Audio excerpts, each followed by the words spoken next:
All right, welcome to part two of the Don versus Diddy court case. We're going to pick it back up with some factual allegations that are being made. We're on part four.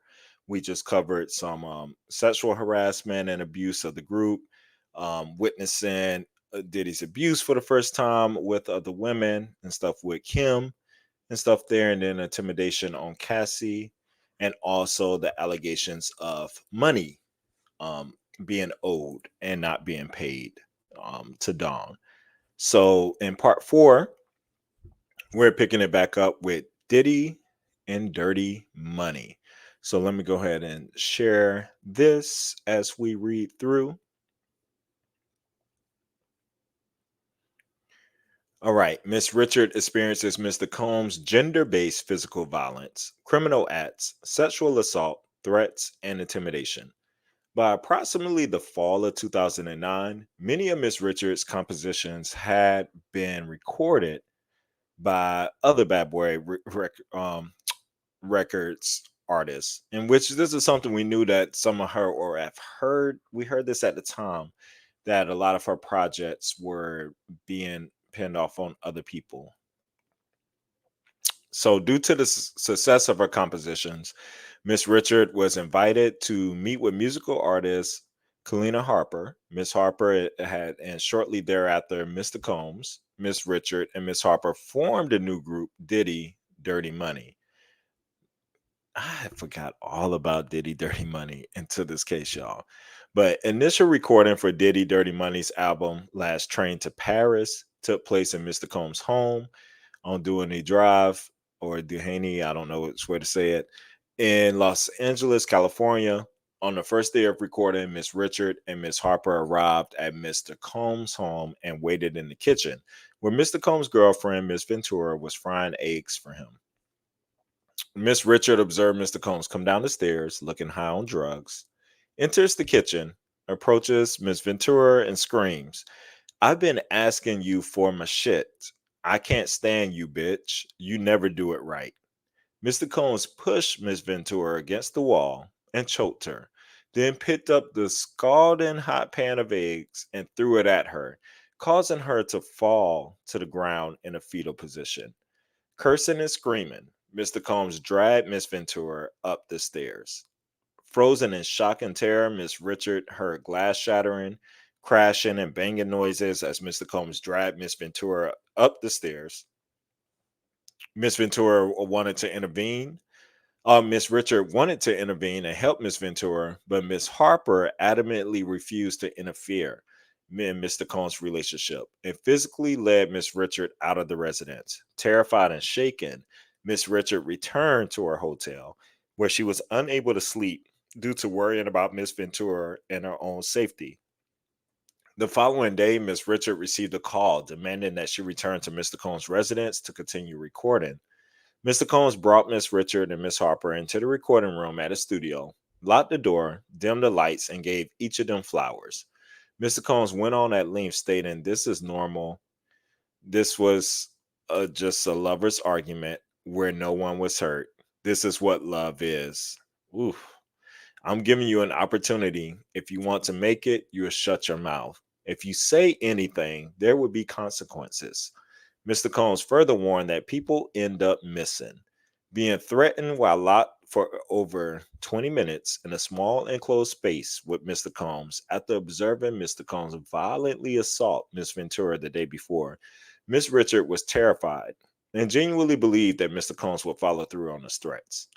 In or around November 2009, after the Soul Train Awards in Atlanta, Georgia, Mr. Combs flew Miss Richard and Miss Harper to his house in New York on his private jet for an after party. There were many well known celebrities at the after party,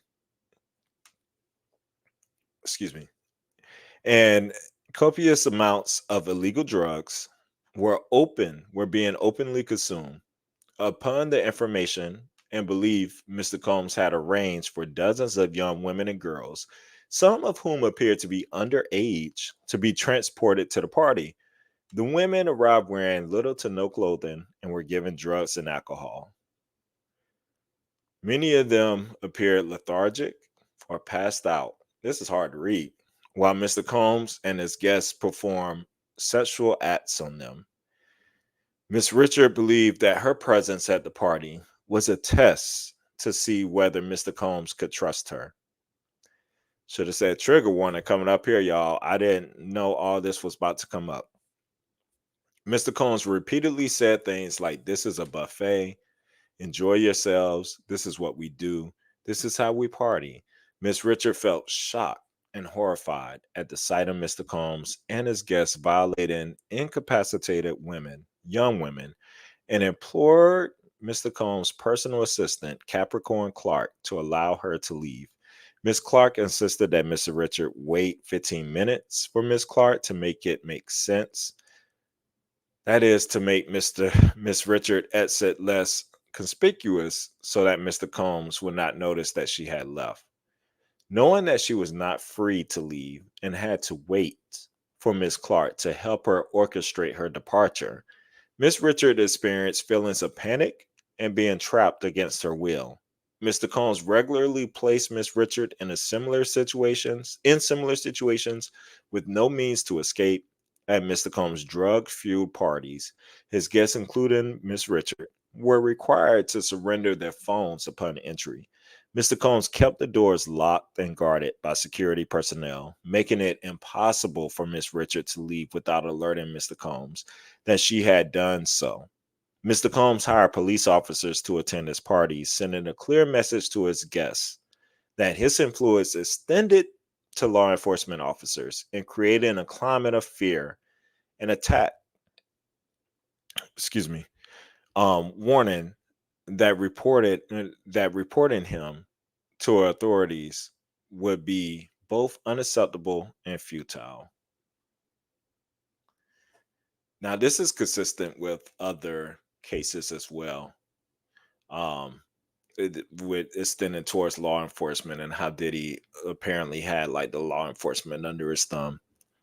On many occasions, Mr. Combs had parties at his Miami, Florida residence that lasted for several days.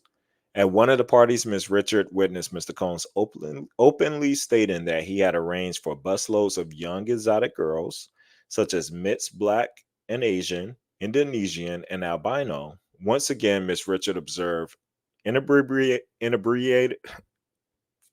Lord knows I can't talk tonight.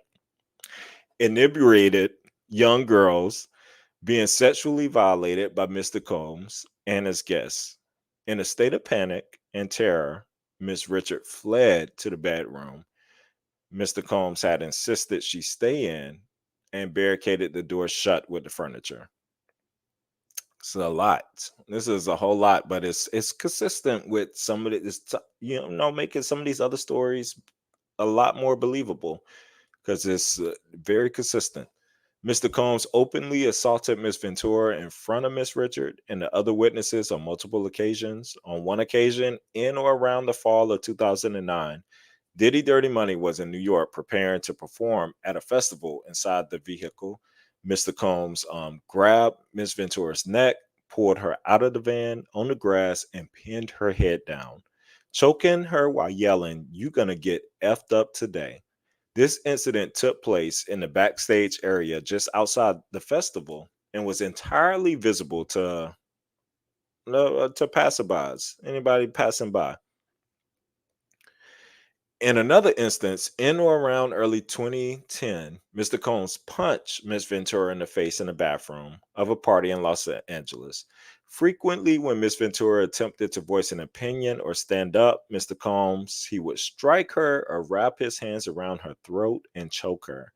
On the first of several occasions that they observed Mr. Combs assault Miss Ventura, Miss Richard and Miss Harper spoke with Miss Ventura to support and encourage Miss Ventura in escaping her abusive relationship with Mr. Combs. Every time that Miss Richard and Miss Harper tried to intervene, Mr. Combs learned of the conversation and became irate. Mr. Combs screamed at the women, "Y'all bees don't get in my relationship. Don't tell my bee that she need to be doing what she need to be doing. Just make money and shut the F up. I end artists. I shelve careers. You could be missing and you bees want to die today." among other threats. Oh, Lord.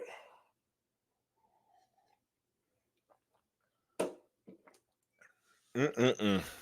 Y'all, Jesus be the wheel in the middle of the wheel. That was a lot that I just wasn't even all prepared for. And just seeing all the underage girl allegations again, just being on drugs and just having people just do whatever they want with them. Just what a sick, sick, sick, sick person. I'm glad that it reversed back with Miss Harper because at the first part you could get this feeling that it's like, oh, she just totally protecting what Diddy is doing, or she just didn't seem to be painted so in a great light.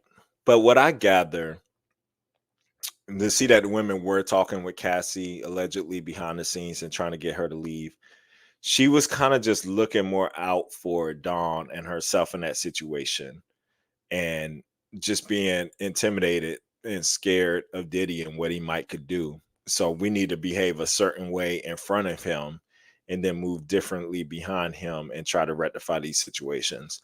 I mean, I'm not saying that's right. I'm not saying at all that that's what should have been done. If we go back in and judge, you know, in 2020 hindsight, um I would have preferred, definitely people make a stand and stuff then, but I get intimidation. I've never been intimidated to that degree, but when people talk about it and if there's evidence that you see that this man has gotten away with literal murder and he seems to be untouchable by law enforcement and all these things, it's like who's going to help you? I could totally see feeling powerless in that situation and not knowing how to move. So for that reason, I'm not gonna lay any stern judgments and stuff on that situation. But that's just a lot. That's a whole lot to deal with. And yeah, we on page 15. It's already all that right there. So let's go ahead and continue with these factual allegations and what is going on. So this next one is about Interscope records enabling Mr. Combs' gender motivated violence. So it's in or around late 2009 or early 2010, Bad Boy Entertainment entered an agreement with Interscope. Upon information and belief, Bad Boy was paid 50 million in exchange for Bad Boy's future releases being distributed through Interscope. In so doing, Mr. Combs intended to capitalize on Interscope's significant resources and enhance the promotion and sales of Bad Boy's releases, including Diddy Dirty Money's upcoming album. In the weeks and months leading up to Bad Boy Interscope and to the deal, Mr. Combs had frequent meetings with producer and then CEO of Interscope's Jimmy I- Ivan. Ivan. Yeah, Jimmy. I forgot that he was with them.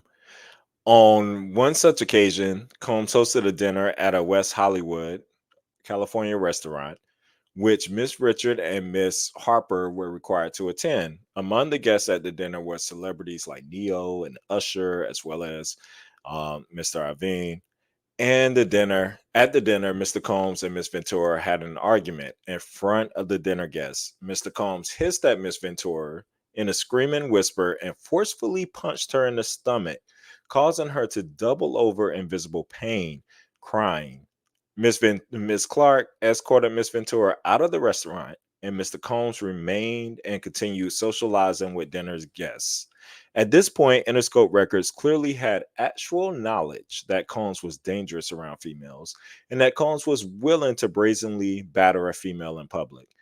Even after Mr. Irvine watched Mr. Combs commit a violent assault in front of numerous high profile witnesses, the Bad Boy Interscope deal took place and remained in effect, providing Mr. Combs with immense financial rewards and enabling him to commit further acts of violence without fear of repercussions.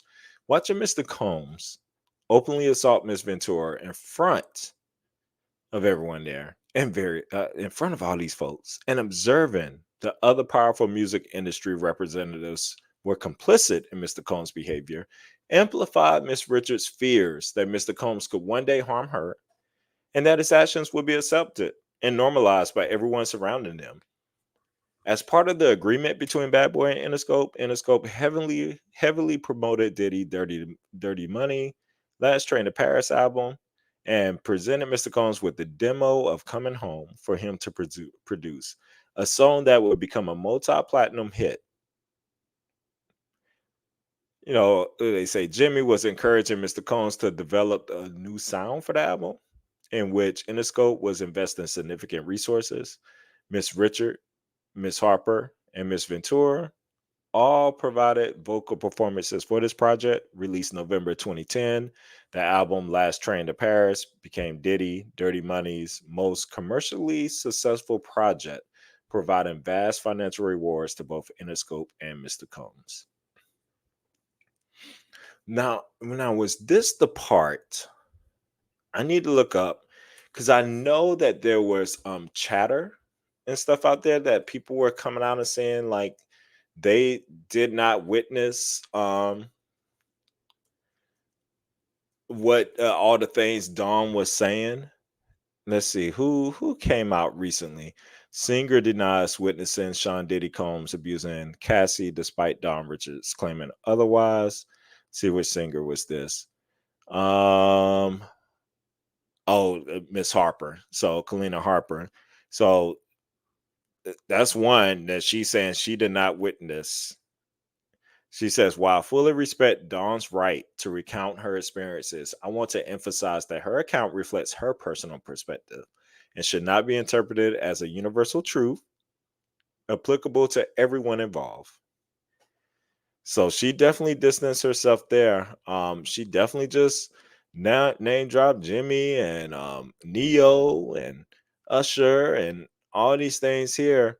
There, I don't know if anybody else has come out, if Cassie and has mentioned that some of these other people were there and witnessed these things too as well, or is she standing alone with saying these names? And so that was given like a lot of headlines, and I guess because that's definitely something notable to talk about. If these people are around and have noticed these things and didn't say anything, well, it's not surprising that men wouldn't stand up and be men in these situations. And we've all worked in corporate America before. We understand the good old boy networks and just the way that men run things behind the scenes in a lot of these areas, and the way that they just on these road trips, y'all, the way they just cheat on their wives. I mean, the stories I could tell you about my time at ESPN, mm, the way that some of these men do on these trips and things get away from the house, like men just feel like they could do whatever they want to do, and as long as the green is talking, they're not going to stand in the way, you know. So to me, that's believable. That's life. It's life. It's what we have witnessed over and over again. Not stretching the imagination at all with that. But that was a lot. Again, let's go and continue. Now, the sixth allegation. Diddy, Dirty Money, Mr. Combs subjects Miss Richard to labor trafficking and oppressive working conditions. In or around the fall of 2009, Diddy Dirty Money began recording the song Love Comes Down. Upon information and belief, Mr. Combs continued to use drugs that caused him to remain awake for prolonged periods of time. When he was awake, he would demand that Miss Richard and Miss Harper record in the studio, where they would spend 3 to 4 consecutive days recording without a break to eat or sleep. I wonder what that means, like without a break to eat or sleep. Like, I guess just in a whatever amount of hours you're in the session, just then, like obviously you can't just go 4 days straight with just being in there. I don't know. I just and I need to understand a little bit more what that means. Mr. Combs required Miss Richard and Miss Harper to remain in his homes, continuously denying the opportunity to return to their hotel rooms for breaks.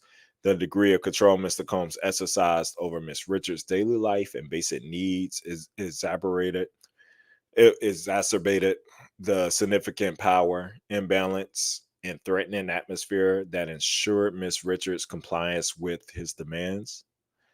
Mr. Combs regularly left the studio and required Miss Richard and Miss Harper to stay and write verses to songs. Occasionally, Miss Richard tried to leave to get something to eat or go to her hotel. Whenever Miss Richard tried to leave, Mr. Combs would call and demand, "Where the F are you? And we have an album to make." Mr. Combs frequently made threats, especially if they asked for food or rest, stating, "You're a bitch. I don't want to see your effing face. I make ends ninjas go missing, and I made things go away." Each time Miss Richard returned to the studio immediately, believing that Mr. Combs was capable of following through with his threats. Mr. Combs criticized Miss Richard for being too skinny, yet denied her request for food and demanded that she drink only peanut butter shakes. Mr. Combs had full meals prepared by a chef and ate them in front of Miss Richard and Miss Harper, never offering them food. Miss Richard and Miss Hartford begged for food and rest breaks, but Mr. Combs refused, making statements such as "absolutely effing not," and "this is what it takes to be great."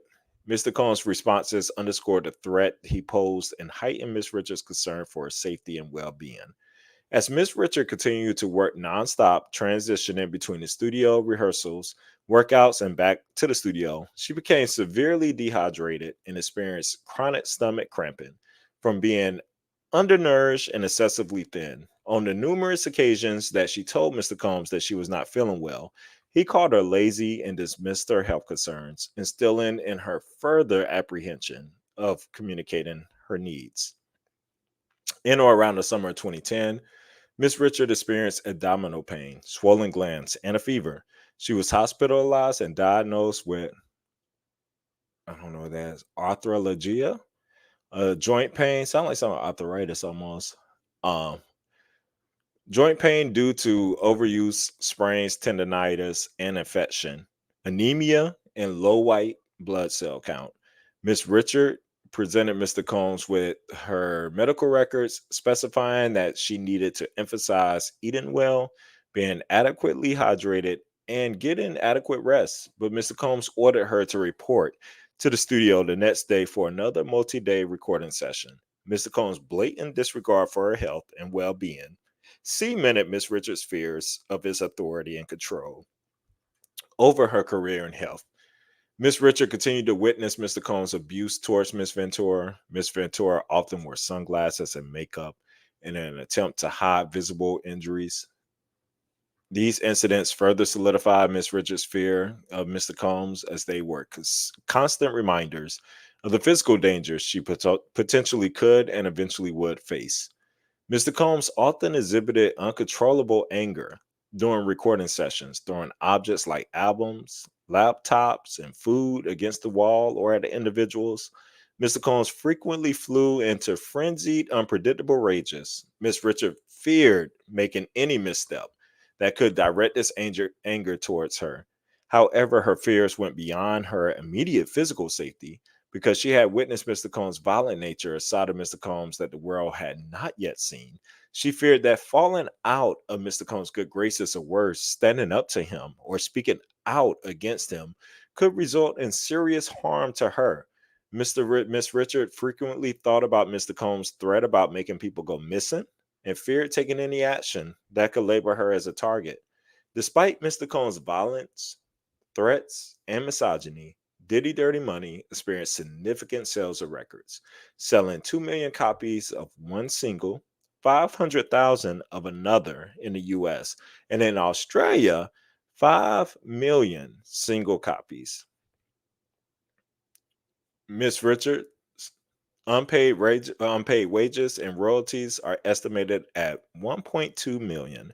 Miss Richards' unpaid wages are estimated at over 350,000 for touring dates within the United States alone. Well, We definitely get more into the intimidation there. And that just it makes sense. You're 5'4", 100 pounds, going against this big guy, like comparatively to you, who is c- he's your income, he's your everything, he's just he has this control. But if true, the threats of going missing, those type of things, yes, that would make you kind of rethink how you're going to approach, and if you're really going to stand up, and how much you're going to take, the chances that you're going to take with your life. It also begs the question, like, who else is in your personal life, like why these are things that couldn't be shared. If somebody's in that situation, I just hope like people have people that they can go to, in situations like that, people that are going to have your back and come in there full force with you, um, come and bring whoever needs to come in to do whatever needs to be done in situations like that. But I understand. I get it. I get it. I get it from just that perspective of intimidation. And so it brings like a kind of full picture of how everything is able to go on and continue, without challenge. The world was drastically different, y'all. Just a few years ago, just a decade ago, the world was just totally different. And social media, one of the things of social media, talk about what you want, but this is one of the things that changed a lot of this stuff. A lot of this stuff you could get away with pre social media age, but now stuff is so quickly out to the people, and once it hits the people, once you get that judgment for the people, you're done. All right, let's continue here. This is I do a couple more. Let's see, we're hitting page 20, and so we'll do a couple more here, and then I'll probably do a part three, and we'll see if that part three is going to end up being a wrap up or if it be a four-parter. We'll see. All right, number 7. Ciroc, Diddy Beats, non-payment. In or around the summer of 2009, Miss Richard and Miss Harper were required by Mr. Combs to perform as part of Diddy Dirty Money and attend numerous promotional events, including late or overnight parties, all of which were under contract between Mr. Combs and Ciroc Vodka, or between Mr. Combs and Diddy Beats, pursuant to the Bad Boy Interscope record deal. Miss Richard was never compensated for the extra time she spent fulfilling Mr. Combs' promotional contracts, including the Ciroc and the Diddy Beats campaign. Mr. Combs was paid approximately $250,000 per Ciroc appearance. Mr. Combs did not compensate Miss Richard or Miss Harper for these appearances, other than just $5,000 each on a handful of occasions. Mr. Combs' ongoing explanation for withholding compensation was that their appearances were a requirement for their tour. Additionally, Miss Richard was required to appear and to promote Diddy Beats through parties, album songs, and videos. Over time, Mr. Combs was paid $6.25 million for 25 Ciroc shows that Miss Richard was required to attend following each show. Miss Richard and Miss Harper approached Mr. Combs to inquire about their insufficient and sporadic payments. Mr. Combs routinely responded with statements such as, "You bitches aren't grateful, and you don't want this." Miss Richard estimates losses from Ciroc campaign promotions totaling at least $1,562,500. Upon information and belief, Mr. Combs received an advance on Diddy Beats, for which Miss Richard received no compensation. Money, money, money, money. What a cheap SOB. I wholeheartedly believe the money allegations. I know all this is alleged, but it's just been common knowledge. It feels like that Diddy has just been shady about the money. And that's just, gosh, I cannot stand greed. That's just one thing in the world I just cannot stand. All right, number 8. I'm going to do this one, and then we're going to move on to our part 3 for the remainder. All right, Mr. Combs sexually harasses and assaults Miss Richard. Between approximately 2009 and 2011, throughout Diddy Dirty Money's recording process, rehearsals, and performances, Mr. Combs repeatedly ordered Miss Richard to strip down to her underwear. Well, he frequently referred to her as a bitch or a whore and made demeaning remarks about her body, alternatingly calling her lazy, fat, ugly, and skinny, particularly in front of his friends, producers, and bodyguards. Mr. Combs frequently held meetings with Miss Richard wearing only his underwear. Despite Miss Richard's protests and repeated requests for him to put on clothing, in response, Mr. Combs called her a bitch and a whore and reminded her that she should be grateful for the opportunity to be here. Often, while they were recording in the studio, Mr. Combs would hold parties where he would invite young men and women who were often scantily dressed and appeared underage to use drugs and engage in sex acts. Miss Richard observed Mr. Combs and his colleagues kissing, groping, and inappropriately touching young women.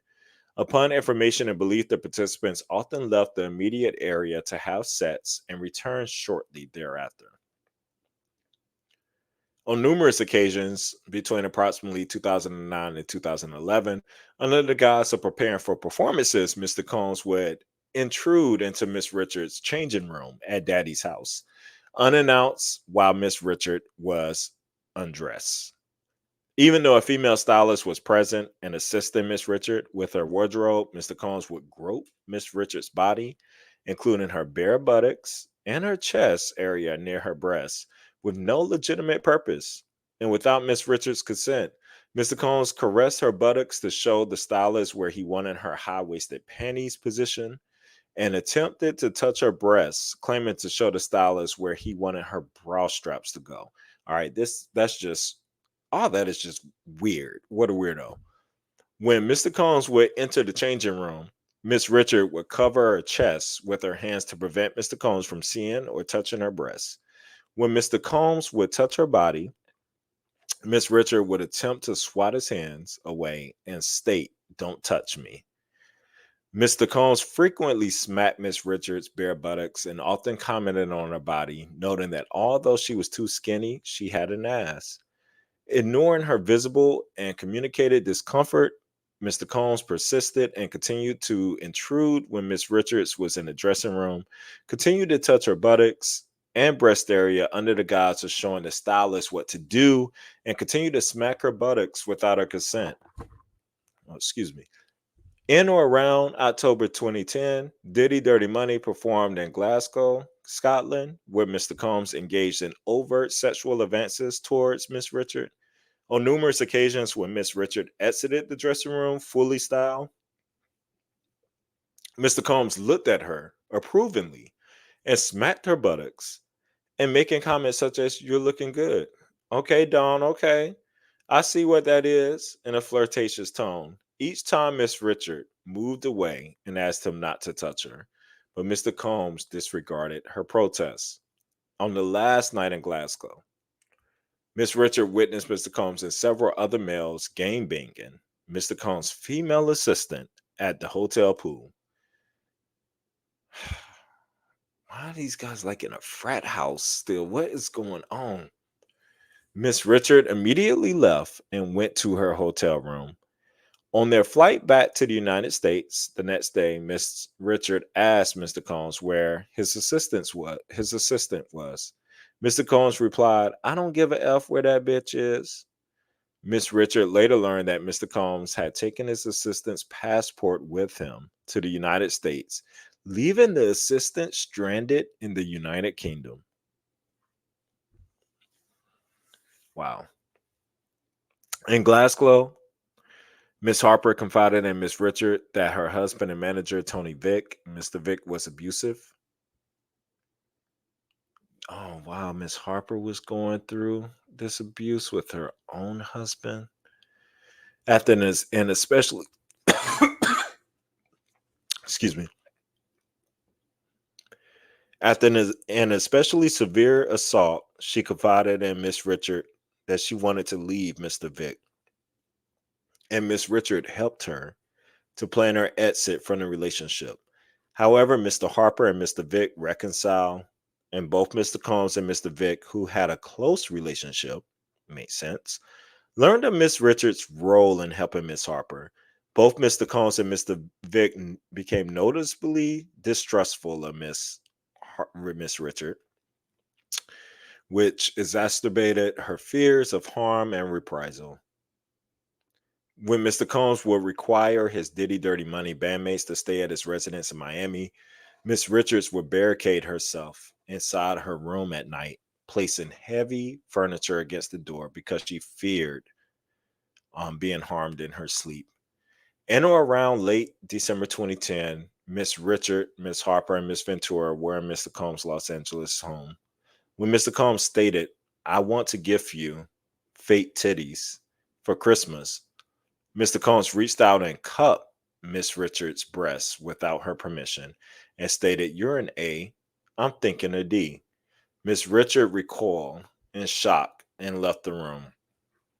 Throughout the above mentioned time period when Miss Richard resisted Mr. Combs' advances, Mr. Combs retaliated by denying her singing parts in songs, removing her from songs, refusing to allow her to sing in performances, and turning her microphone off during performances. The more Miss Richard rebuffed his advances, the more Mr. Combs' retaliatory behavior increased. What a bitch. I tell you. I know it's allegedly, y'all, but this case is making me mad. It really is. It's doing something to my soul.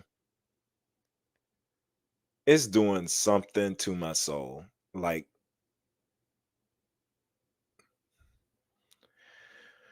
whew, let's go on to part three, y'all. Click on over for part three as we continue these factual allegations.